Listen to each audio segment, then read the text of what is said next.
कोल्हापुरातील राजर्षी शाहू स्मारक भवनात धम्म संघाच्या वतीनं 69व्या धम्मक्रांती दिनानिमित्त धम्मदेसना कार्यक्रम आयोजित करण्यात आला होता।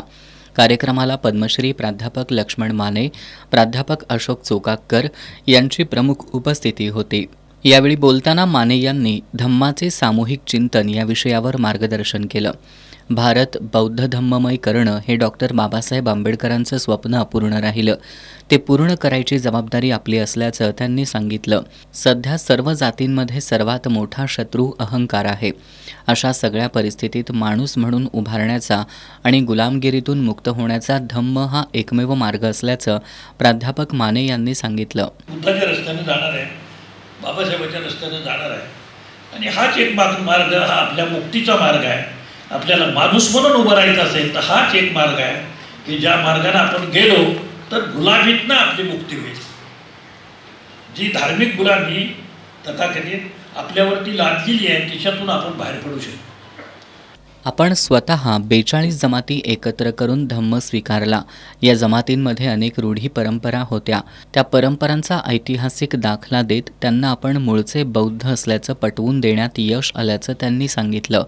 ब्राह्मण आणि RSS सोडून बहुतांश जाती जमाती या बौद्ध आहेत, हे सर्वांना ऐतिहासिक संदर्भ देऊन सांगायला आपण कमी पडतोय। या कामात आपण स्वतःला झोकून दिलं पाहिजे असं आवाहन त्यांनी केलं। सध्या अनेक विघातक घटना घडत आहेत, त्यामुळे याच्या मुळाशी असणाऱ्या RSS संघटनेवर कायमची बंदी घातली पाहिजे अशी मागणी त्यांनी केली। मी तुम्हाला सांगतो, RSS वरती बंदी घातलीच पाहिजे आणि ती हयात बंदी असली पाहिजे। ते विष आहे, ते विषारी लोक आहे। नुसतं आळ्याचं कारभार जाऊन तिथे गुंड बसवून नेऊन बसवले। पार्लमेंटमध्ये काय आणि इथे विधिमंडळात काय, हे गुंड त्या गुंडाला सामील कोंबला। कशाची लोकशाही, कशाच संविधान? आपल्याला काम करायला खूपच लागणार आहे। शिक्षण हातात गेलेलं आहे, शिक्षण आपल्या हातात राहिलं नाही। नोकऱ्या आपल्या हातात गेलेल्या आहेत, नोकऱ्या हातात राहिलेल्या नाही। जे बांधव आज रिटायर झालेले आहेत त्यांना मी तुम्हाला खात्रीने सांगतो, लिहून ठेवा, तुमच्या नातवाचं भविष्य अंधकारमय आहे। पुन्हा तुम्ही होतो त्या अवस्थेमध्ये जाण्याच्या अवस्थेत जाल तेव्हा काय वाटेल ते करून यांचा पराभव करण्याची गरज आहे।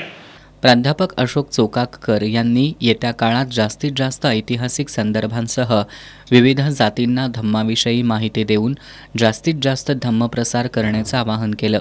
यावेळी डॉक्टर DL कांबळे, महाबोधी पद्माकर, प्राध्यापक डॉक्टर चंद्रकांत कुरणे यांच्यासह नागरिक उपस्थित होते।